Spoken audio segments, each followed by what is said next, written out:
Welcome to the Hockey Writers Inc., the show where the writer is fresh off the presses and the ink is not dry. Relax, the keyboard is off and the press box is closed, but the mic is just getting warmed up. Join your host, Lance Green, the guardian of the blue paint turned writer, and your co-host, Ron, SteelFlyers, as we bring you all the latest on the Philadelphia Flyers.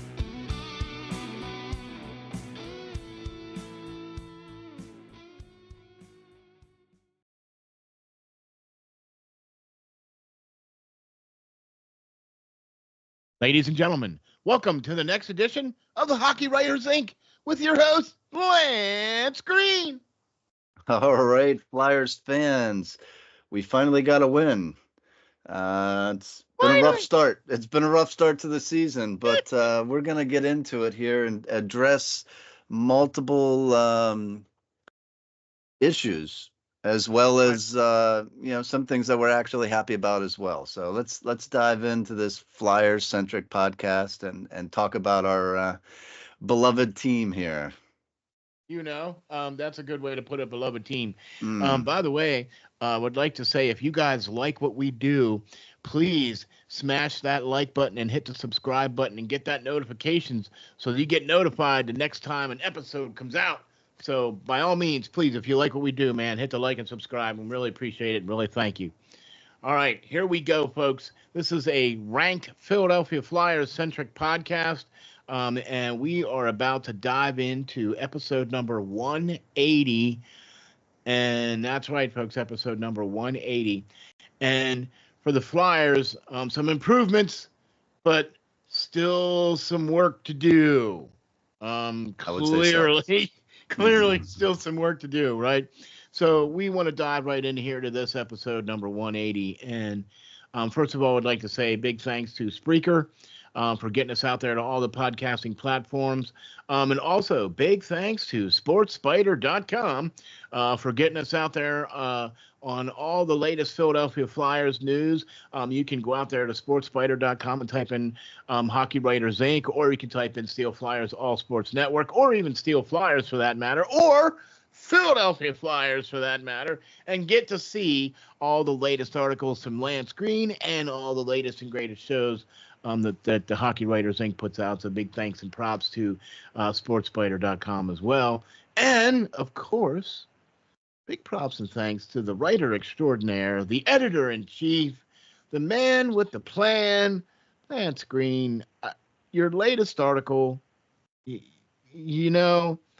all the things that you do here for SteelFlyers All Sports Network, man, I can't say thank you enough. I really appreciate all the articles and the dedication that you have, man. And we're going to get into your latest article here, too, because it's very much exactly what we're going to talk about here with the Philadelphia Flyers and what's going on with this team and what's going on with this team. Come on, really? I mean, seriously, were we only notched 2 wins now in the last 6 games? Seriously? That's not the start we were expecting or hoping for or thought we were going to get, right? I mean, am I wrong, Lance? I mean, we thought we were going to come out of the gates a little better than what we did. No, I mean, I agree with you. It's pretty rough start right now. To put into terms, played 8 games now. We've only won 2. We got 5 points. And not only are we even after the win over Minnesota, is when we're filming this, but we're last place in the Metropolitan Division. We're last place in the whole entire Eastern Conference, and we are only better than the San Jose Sharks right now in terms of points on the season. So we're 31st ranked team, tied with the Chicago Blackhawks. And I got to tell you, that's pretty embarrassing considering the San Jose Sharks. I know they should be bad, but they did get Celebrini, but he's hurt. The Flyers were a playoff contending team for 110 days straight. They had a playoff position last season. So you got to think, with the addition of Mishkov coming over and kind of proving his worth. He's leading the league in all rookies in goals and points. How are we this bad? I mean, he is also now overtaken Eric Lindros with more points starting off by a teenager in a Philadelphia Flyers uniform. Now with 9 points, right? Lindros had 8. Now Michkov is at 9. You know what I mean? And so, all right. Well, let's first dive into your article, Lance. Okay. And that's exactly what I want to talk about here. And I think that's kind of the crux of maybe the start of this game, the start of this season, the first, we're approaching that first 10 games. Mm-hmm. You know what I'm saying? And when you get to that first 10 game mark, you need to have kind of a direction for where your ship is going. You know what I mean? And it just doesn't seem like, with based off of everything that you just said, that the Flyers are headed in the right. I mean, in the wrong direction. Yeah, they're headed in the wrong direction. Okay, so what was the? I mean, seriously, I think we need to address the real reason behind this article, Lance. I mean, let's get into the little intricacies and the small little bits and pieces of why we had to write this article. I mean, everything plays a part in it, but the article is titled, "Is it too early for the Flyers to start to reevaluate their options in net?" And I think they did, because Alexei has been called up from the Phantoms, and he's hasn't done great down there. He's played 4 games and he's only won one of them down there. But as we will talk here later, the Phantoms are pretty much in a similar boat as the Flyers right now. So they did kind of reevaluate it since I wrote this article, and for good reason. Because I mean, I think when I wrote it, in 3 games, the Flyers gave up a combined 16 goals. All right, during that time, and they're not doing any better now. Last night, Even though they did win they the other win, night. they won, Yeah. right? They won Still gave up yesterday, 5 but they freaking still goals. gave up 5 goals in that game. And one before that was 6. The one before that was 4. They got shut out by the Canucks 3-zip. They gave the Kraken 6 goals.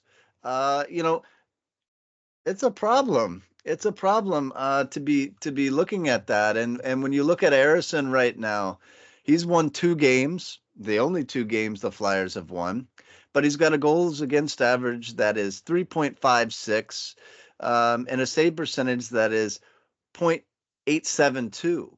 And Ouchies. yeah, Ouchies. that's not good by any means. You That's a know, big ouchie. and when you look at Ivan, it's kind of scary. Even worse. Yeah. We have not seen him play very well at all. He's played 3 games. He's won none of them, and his goals against average and his save percentage is right where it was last year for the couple of games that he played, and it's over 5 goals a game he's given up, and he's got a save percentage of only .821. That is not NHL caliber goaltending. That is not even AHL caliber goaltending. That is kind of scary. I mean, from a Yeah. man who has won and played in the KHL for multiple seasons. He's played pro hockey multiple seasons. He won a championship. He's won a best goaltender of the year award in the KHL, and he just doesn't seem to be getting it and picking up the play. And I gotta say, like it can't fall all on the goaltending either. In that sense, you have to look at the team's defense as well, and I don't think that combined, the defense is really doing the job that they need to be doing on the back end. You look at Drysdale's a -8. Almost everybody on the defense. Everybody's is a minus player on the back end. Eric Johnson's a -3.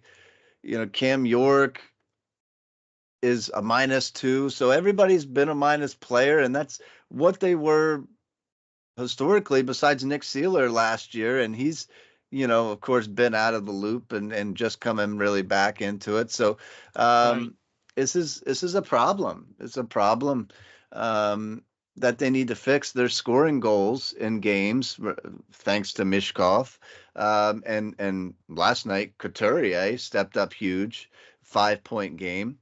But overall, the goaltending is got to be a problem here for especially after signing, both these guys to contracts for the next couple of years, and giving, this big tall Russian guy a pretty decent contract of, 3 million plus. It's not for great length, but it's going to be a long year and a half if he continues to play like this. So something's got to give. Well, here's the thing, and this is kind of something that one of the reasons why I wanted to talk about this, and then get into kind of the next thing that I wanted to address, and that is exactly what the crux of this whole article is based off of. Is it too early to start reevaluating things in net? And the very next thing I want to talk about is just that, Fedotov and Arison. Okay, and with these two players combined, the Flyers are, not very good. Their goals against average is averaging, 0.870 is an average, and they're giving up, an average of 4.5 something goals a game. Okay, you're not going to win many games like that, especially when your goals for are less than that. You know what I mean? And your differentials are minus. Okay, it's hard to win games when that's what's going on. I mean, even though we've seen improvements in the power play, okay, and we've seen some improvements in some of the other areas offensively. I mean, it's not like they went for a couple game stretch there where they weren't scoring much, getting shut out, and then the low scoring game against the some of the other, and then giving up however many goals they gave up against Seattle. You know what I'm saying? And it's like they need to find that balance of scoring goals and stopping goals. We've seen some improvements in the power play because of Michkov, but we really have seen Ivan Fedotov not get it. We have touted this guy's past and could not wait for this guy to come here, and now he's here, and it's like, well, maybe you kind of rushed it a little bit. Maybe you should have put him down in the AHL first and let him get him used to the big ice and the faster game before you throw him into the NHL. Because, I mean, let's face it, it's a whole different game when the ice is bigger. It's slower. You have more time to react to things. You can be in position more. He just looks out of position because he looks slow in his reactions. Yes, he's very slow in his reaction time.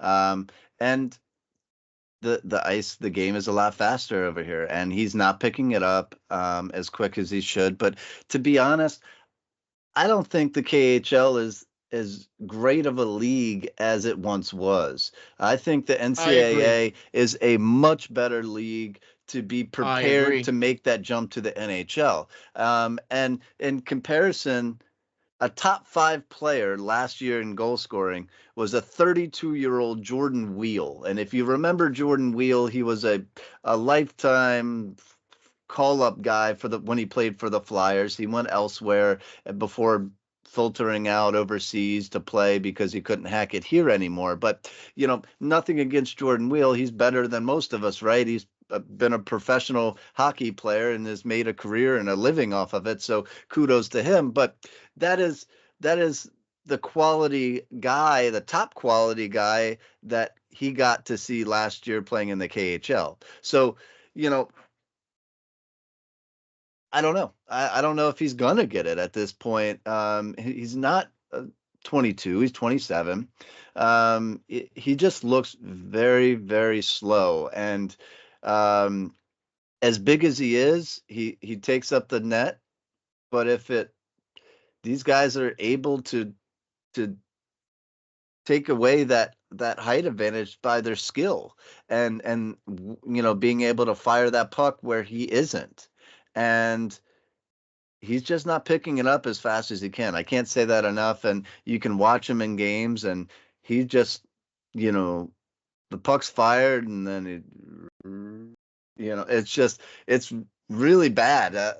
I don't like what I see. I was a big hope proponent for this guy. Of he's gonna take a little bit of time, but the time's there. I mean, he's had all off season where he's been over this way, and he's taken some trips and done all that, but he was here.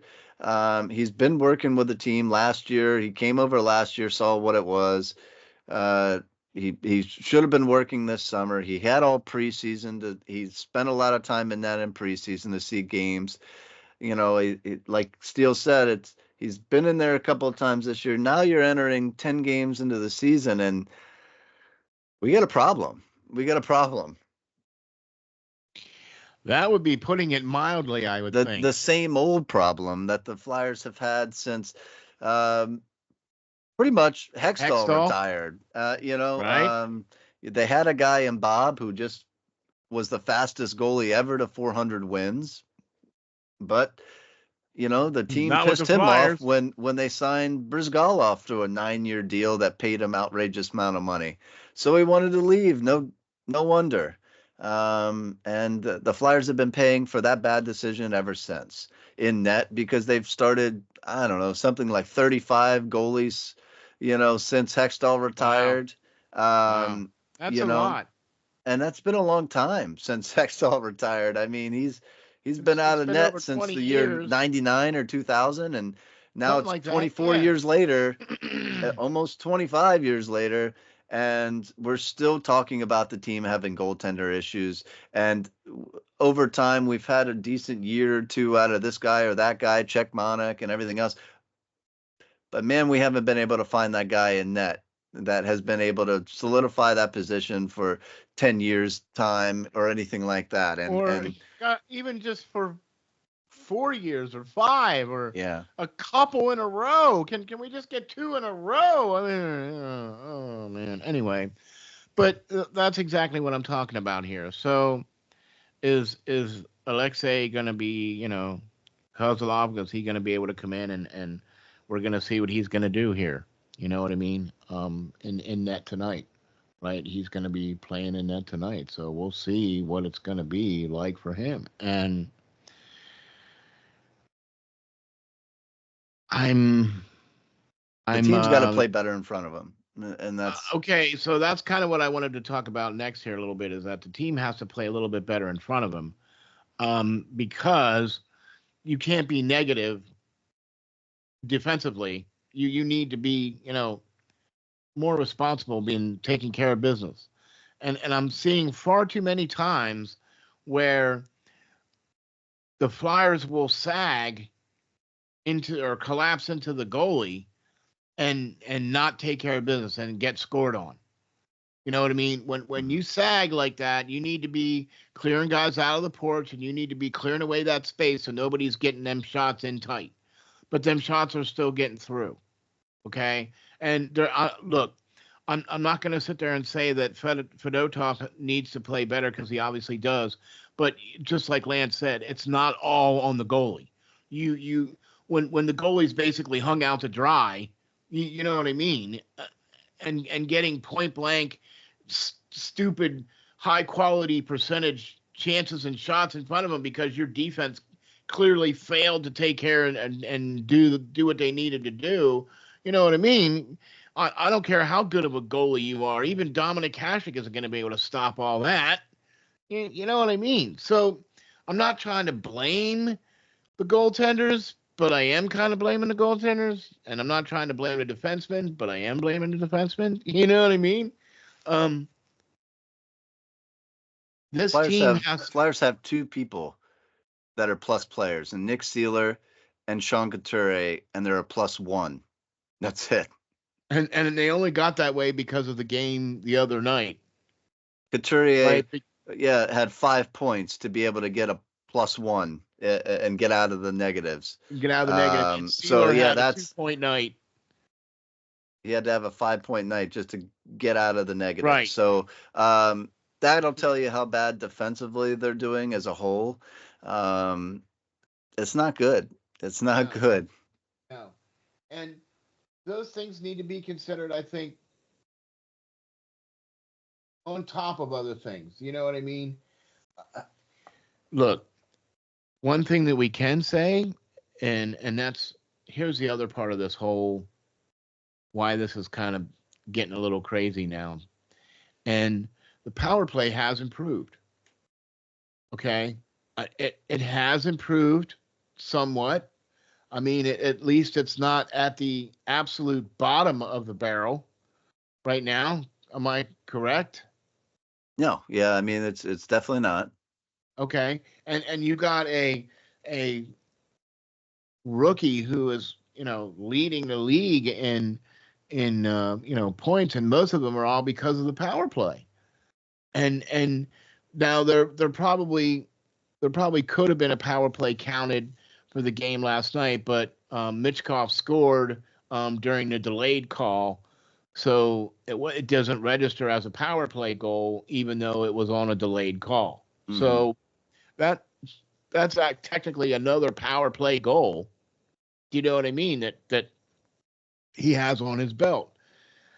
I'm kind of liking what I'm seeing here with the power play because of what Mitchkov has been doing, and how he's been presenting the puck to other players, and how he's been able to create and make the other guys around him better. I mean, I think we're seeing the line come together here of Couturier, Mitchkov, and Konechny. Right? Yeah, and sure. We saw that big time in the game against Minnesota, the one they won. And that line each had multiple points, multiple goals, multiple assists. I mean, that was basically the whole offense, was that whole top line right there. We have a top line. For once in the past 10 years, we have a legitimate top line now that Mishkov is there, right? I mean, he's leading the team in points. He's tied with Konechny right now for the lead in points. But you talk about the power play, and the power play is, I think, 8th in the entire league right now because of Mishkov. Honestly, it's because of him. Yeah. So in 9 games, I think 8 games that we've had. 8. We have 8 power play goals. So one every game on average right now, but it still doesn't help when the team's total goals per game is ranking in the bottom third of the league with only 2.88 goals a game. You're giving up far too many goals. We're talking 4, 5, 6 a game, and you're scoring far too little. So it's got to meet in the middle here. Scoring 5 goals a game is not going to probably happen for the Flyers, but letting in 6 shouldn't. That's not that's a way to lose a franchise. I mean, if they weren't so built up, for sure, over the years, but it's definitely hurting this team. I still don't think that Rocky Thompson's job should be necessarily safe, even though the team's doing a lot better. It's because of one player. You brought in an elite level talent, and he's carrying that. It's not new systems that they're running. It's not anything like that. It's that they actually have a player to make it doesn't matter if he had any systems. It's just a natural talent out on the ice that's making everybody out on the ice better, period. You know what I mean? If they had good systems in place, the average player, like, your Owen Tippett's, your Konechny's, your Couturier's would have been doing it over the past 2 years without him. But that's just mine, and that goes into something that I'm working on an article about now. The coaching is that should that be in question too, and not only you know Tortorella himself, but some of the other ones that maybe he should have got rid of or reevaluated at the end of last season Definitely when it think all there. fell apart. So, Yeah, definitely think we'll there was. we'll talk on that soon enough, and we'll see how the next course of the next couple of games go. But it's definitely something to start to be thinking about, I think. We've talked about it ad nauseum last year about what we feel about the power play coach. I'm still, even though we're scoring a goal a game now on the power play, and that's all fine and great. I think most of that is all because of Mitchkov, Hmm. and not because of the coach. I'm still not sold on Shaw either with being the defensive coach because well, they're minus. Every one of them are minus. And here's the other thing that nobody is talking about: penalties. Flyers are taking way too many dumb penalties per game. Okay? When you're given the opposition 4 and 5 power play goal opportunities a game, that's too bloody many. Okay? The the fact that we played against the Wild and the Wild the least penalized team, and you got 2 out of them, I think. 1 or 2, right? I know there was at least one, and then there was the delayed one, right? That they scored on anyway, even and then they never got to power play, right? So you mean to tell me that Minnesota, the team that they are, as physical as they are, plays penalty-free hockey, and you all can't do that? When you are constantly giving the other team a power play, that's going to make you minus. When you constantly have to have the penalty killers out there, that's not leaving much ice time for the Mitchkovs. You know what I'm saying, right? I don't want to see Mitchkov with 12 or 13 minutes a game. I want to see Mitchkov with like 20 minutes a game. Okay, I want to see you on the power play, right? You can't be constantly skating back and forth into the box every single game, every single 4, 5, 6, 7, 8 times a game. You can't do that. Okay, you just can't because clearly power plays is special teams is things that teams work on.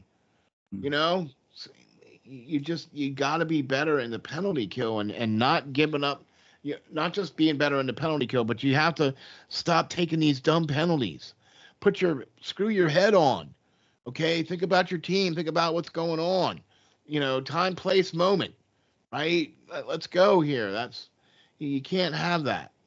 Yeah, I mean, and I think you're right. Mishkov ranks also among the league leaders in power play points.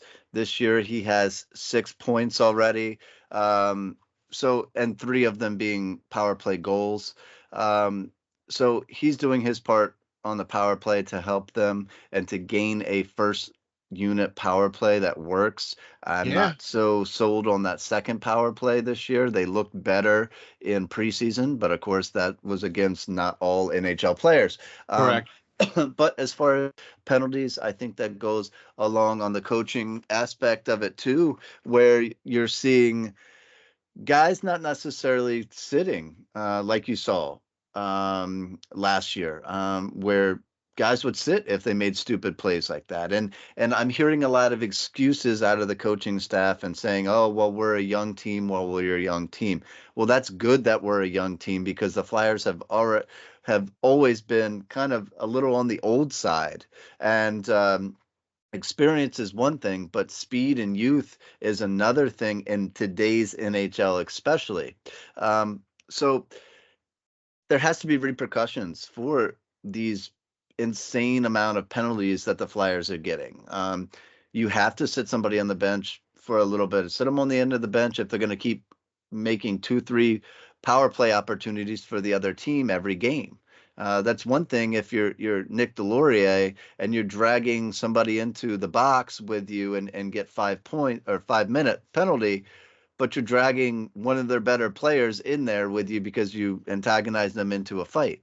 He's doing his job. That's his job. It's different when you're not skating hard enough and you're hooking or you're cross-checking a guy because he got by you or tripping something. or Tripping a guy because he got by you because you're not up on top of your skates and not paying attention.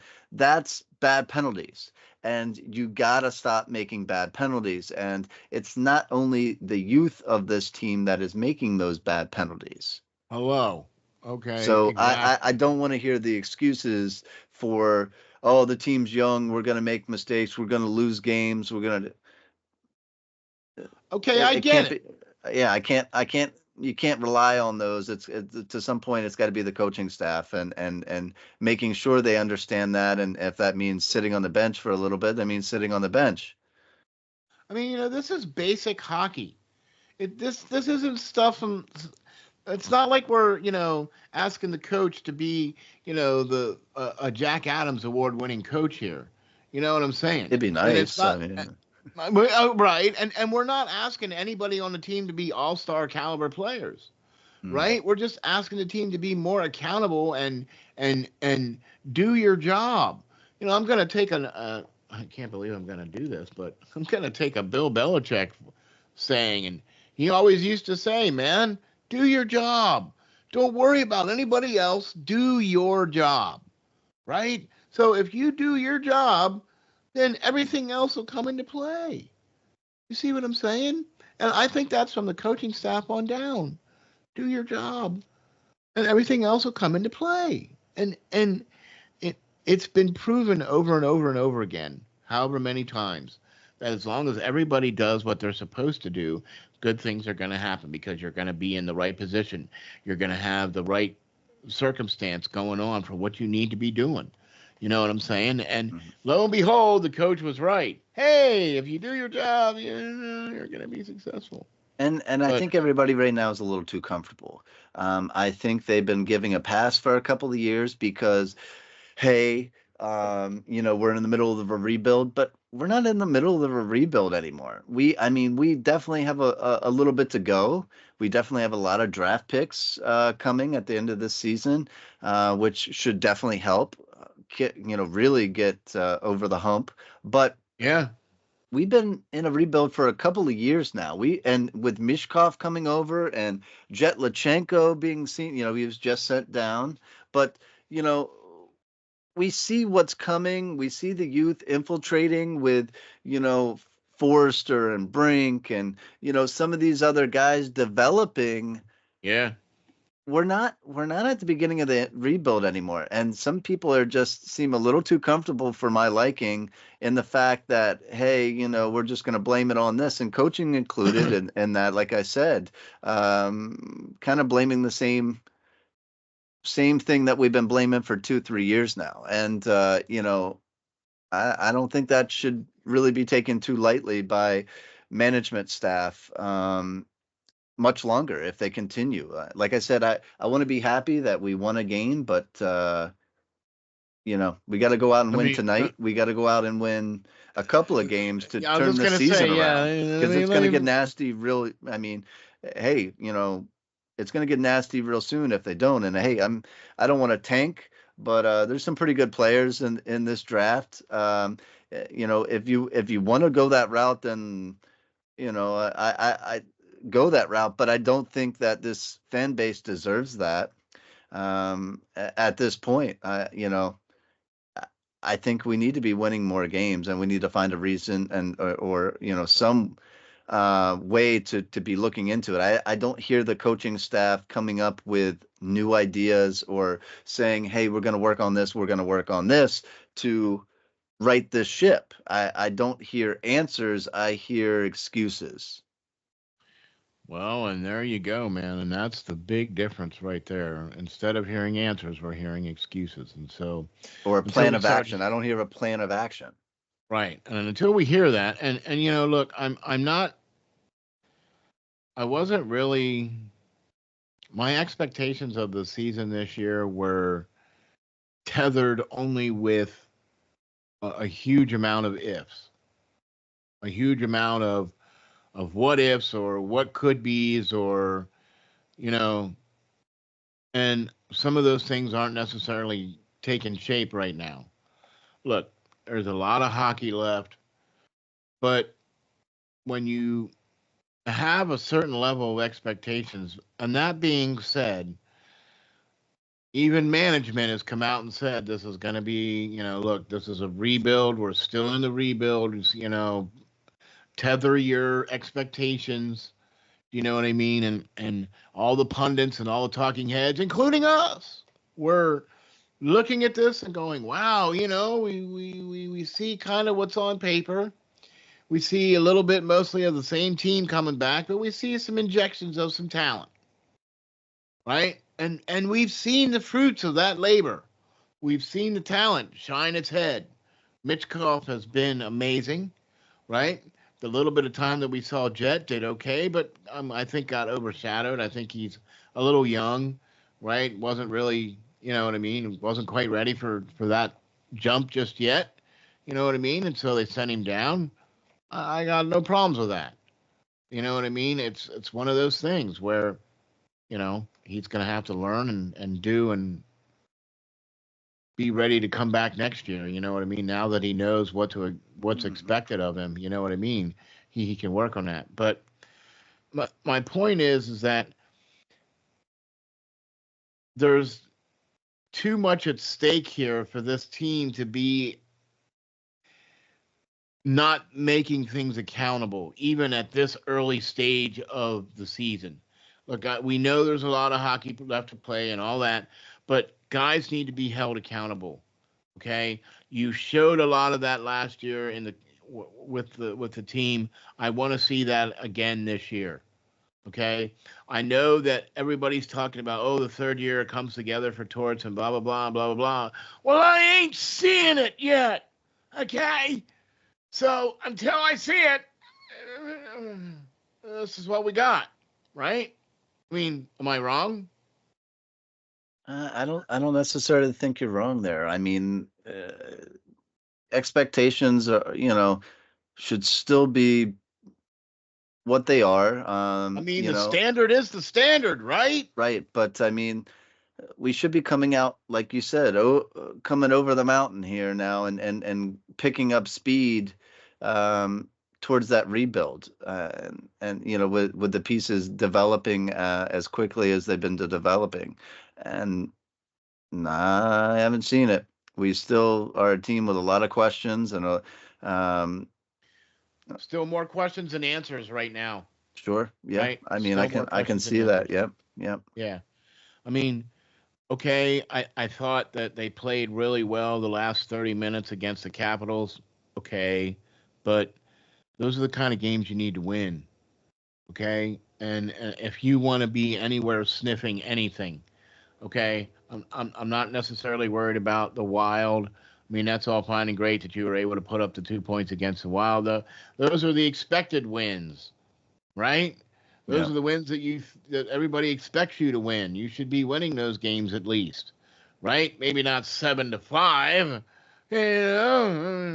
but the other kind of games where you're going to do a home and home against the Capitals, you need to win one of them, Yeah. or And at that, I mean, least yeah, divisional play is what it is. You need to win those games, and we really haven't seen. I mean, the Capitals are okay, but they weren't great last season. that's what I mean. And I mean, And you got the Bruins coming up, you got the Hurricanes coming up, uh, Lightning, the Panthers. You got a lot of good teams coming up, so it's gonna be a test. You know, to see what we have. We haven't played the Rangers yet, who are you know atop the division, and those those games are quickly coming up, and we're going to start to play some decent teams. I mean, we played the Caps, we played the Kraken, we played teams besides the Oilers that weren't really the best of the league. So if we're struggling this hard now, what are we going to do these next couple of games against teams that were in the playoffs and won an NHL Stanley Cup last summer? I mean, we saw what happened against the Edmonton Oilers. I mean, they actually played. They fought hard. They fought hard. That was a hard fought game. You know what I mean? So it's not like this team can't hang. They It's not can't. like They can compete. Right. That's the frustrating part about this, right? Mm-hmm. And I think that bleeds into what I want to talk about here to kind of get things wrapped up here, and that's the Phantoms, right? And I think that kind of bleeds into the Phantoms section that we're going to talk about here. Lehigh Valley Phantoms are in action as well tonight, along with the Flyers. They're in action here a little sooner than the Flyers against the Grand Rapids Griffins. But Grand Rapids is a really good team, okay? And they're 5-1, tied for second place, you know what I mean, out west. And that's a good team. And the Phantoms, although they've came out and won their first game, and played really well, have proceeded to now just lose 4 in a row, okay, and are 1-3-1 right now. And although, their power plays improved, but you're seeing some of the same kind of things going on here that you're seeing with the Flyers, you're seeing with the Phantoms. You know what I mean? Where you when you go up against Wilkes-Barre Scranton Penguins, you can't lose that home-and-home series. You got to at least win one of them because that's the team in your division. You got to win those games. You know what I mean? At least get to the overtime and get that extra point, because otherwise, here we are right now. The Phantoms are in last place, okay, in the division, okay. So we're seeing some improvements, but now with the call-ups, now with Alexei Kozlov and Emil Andre now being called up to the Flyers with the injury to Cam York, who is going to be expected to be out 2 weeks for the Flyers, and now with the already previously mentioned goalie controversy that's now dropping in Philadelphia. We're going to see what Alexei can do, and if he can come in and if he plays well tonight, right? Because they're going to have Cal Peterson is going to start his first game here against the Griffins in Grand Rapids tonight for the Phantoms. Cal Peterson's going to play his first game, right? So if Kozlov plays well, do you think they keep him? It's tough. I think they're gonna hopefully give him a couple of starts here and hopefully try to wake up Ivan because you paid him the most of any goaltender to be one of, I guess, the guys in net. Maybe not singularly the a goalie, but it's supposed to be working off a pairing here, and he's been faltering. So, Kozlov looked good in preseason, and he looked like he could pick up the North American style game a little better. And I don't think he's been getting the help down with the Phantoms, right? But this season, but. It's going to be a real test, and I think Alexei's going to want to be up for it because he was reluctant to come back even this season. He thought he was deserving of a chance to play in the NHL. He did not really want to play in the AHL. He was kind of hoping to be able to go back to Russia to play if that was the case. And, the Flyers kind of said, hey, you're signed a contract. But, besides that, he's going to be hungry. He's going to be hungry to come up and do well and, push one of these goaltenders out of the way so he can spend some time in net. And, a goalie, when you have a goalie controversy there, you're always going to have guys battling. And I think it's only going to be healthy in this sense for the struggling Flyers goaltenders. So, I agree. as Bring far it as the on. Phantoms go, I see a lot of these players not being with the team next year. A lot of these guys, Tortorello and Briere and everybody came out and cleared the guys out of the system in the NHL, the locker room cancers, the guys that have been here for a while and just weren't producing, they're gone. And that's why I said we're not really at the start of this rebuild. We cleared out the problems who we deemed were the problems. We cleared out some people that necessarily didn't need to be here anymore on the NHL level. Well, I think that's coming at the AHL level because I agree. with all of these picks, a lot of these guys in the system are Chuck Fletcher's picks. All right. And a lot of these guys in the system are guys that are not producing. It's not work. It's They're not working stuck. out. Yeah, they're AHL players maybe, but they're not even playing like AHL players right now. And Ian LaPerriere has proved he's a pretty good coach at that level.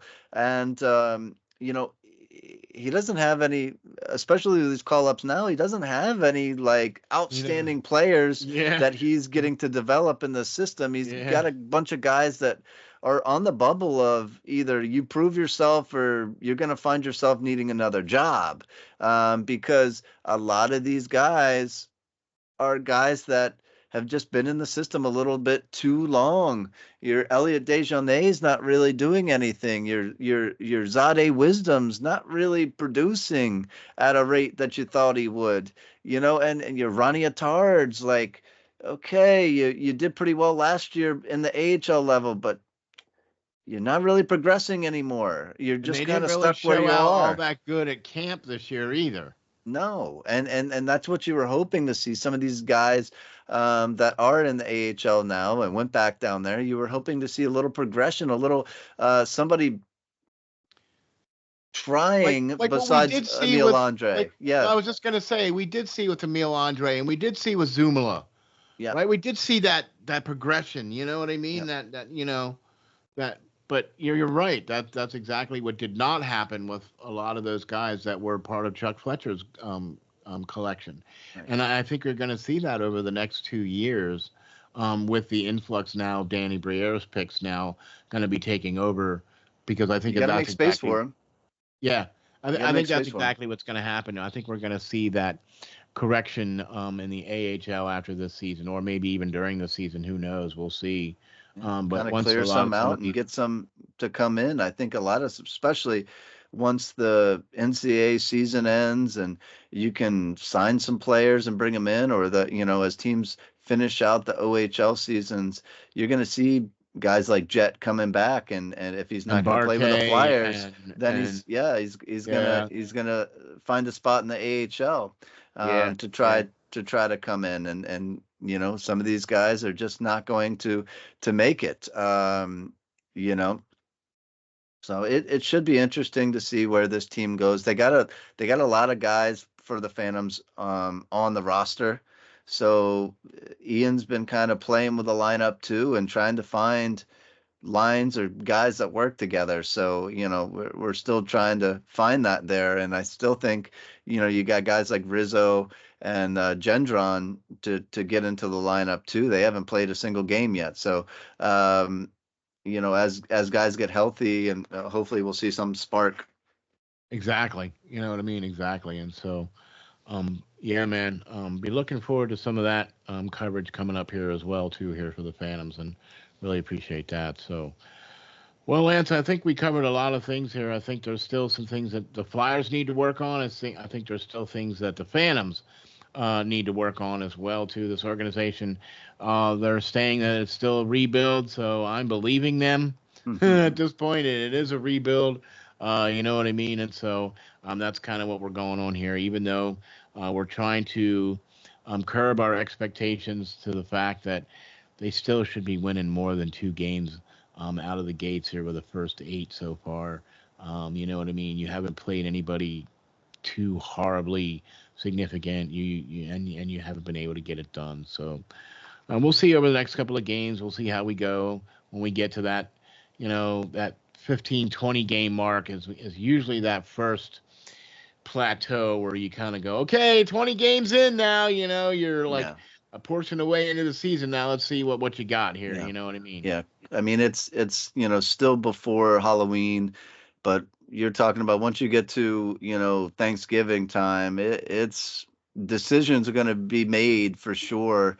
As far as personnel, as far as coaching staff, you gotta think what you're gonna do, because the season's pretty well into it, and Yeah, yeah. exactly. I So mean, you I can't think within the necessarily. next month we're gonna see a lot of changes if things don't go the Flyers' way. Right. Yeah. I mean, you can't win the Stanley Cup in October. Mhm. Do you know what I mean? But you can Right. definitely lose the Stanley Cup in October because if you don't win some of these games early enough in the season to get those points, then you don't even get to go to the dance. You know what I mean? And so if you want to go to the dance, you need to win some of them games. So, all right. Well, Lance, you did already kind of hint at something potentially in the works Mhm. brewing. Yeah. Yeah, I mean, I think it depends over the next game or so, how that article is going to be written, but definitely some Woo. thoughts of where we are right now, and Yeah. some possible, like we said, some questions that need to be asked, or some Answered. preparation that needs to be, yeah, answered, and some preparation just in case things continued to go on a slide with the Flyers. So Exactly, and or probably the same thing that's going to end up happening too with the Phantoms as well too, because if they sure. continue to slide, you're going to have to do something. Yeah. You're going to have to bring some players or do something. You know what I mean? So, uh, but either way, we're in it for the long haul. There's a lot of hockey left, and we're ready to go. So, uh, would like to say a big, huge shout out and thank you to Lowercase Blues. Man, I tell you what, they created the new theme song here now for the Hockey Writers Inc. And big props and thanks to Lowercase Blues. Go to lowercaseblues.net. You get to see where they're playing. And you can get some swag. You got to get yourself some T-shirts, and you also get to see some videos and listen to them guys play. I'm here to tell you, if you love the music that is going on here for the Hockey Writers Inc., man, lowercaseblues.net. Go check them out. Big props and thanks to them guys. Thank you all very much, man. Appreciate it for allowing us to have this music, man. It's awesome stuff. So thank you all very much for that. Also, big props and thanks to the Facebook groups. Really appreciate you guys allowing us to post all of our great stuff, all of our articles, Lance's articles. Allow us to post the shows out there, man. We really appreciate all the Facebook groups for allowing us to be members, and also for posting out our shows and articles and stuff like that on your Facebook group. Also, big props and thanks to Lenny Redcoals for allowing us exclusive permissions to have his images on our articles and our shows. Big props and thanks to the main man, Pots and Pans, Mr. Lenny Redcoals. Thank you all, sir, very much for allowing us exclusive permission to use your images in our shows and articles. So, Lance, thank you for all that you do for the SteelFlyers All Sports Network. Can't wait to see the next article. By the way, you got to go over to steelflyers.com and check out Lance's latest article. And you also got to go over to the SteelFlyers All Sports Network and check out all the latest things that we've been doing with Prospect Watch. Holy smokes, folks. We have talked to some first round talent. We talked to our first Russian the other day, right? Oh my gosh, that was an amazing interview. We've spoken to some really talented people. Hop on over to steelflyers.com and check out Prospect Watch and see who we've spoken to for the latest and greatest over there, man, for sure. And also check out Lance's latest articles too about all the Prospect Watches that we've done too. So, Lance, thank you very much. Yes, sir, man. I looking forward to the next show, whichever one that might be, Hockey Writers Inc. or Prospect Watch. Exactly, man. And I tell you what, I can't wait to get rolling here with the season as it's getting rolling more and more and more. We're getting to see more and more of the identity of not only the fans but also the Flyers and some of the other teams that we follow as well too. So, thank you out there for listening. And all you have to do is, if you like what we do, man, hit the like and subscribe. We really appreciate that. That helps us to keep us ranked, as we are a ranked top 10 ranked Philadelphia Flyers centric podcast. Thank you, folks out there, for checking out the Hockey Writers Inc. We will catch you all on the next episode.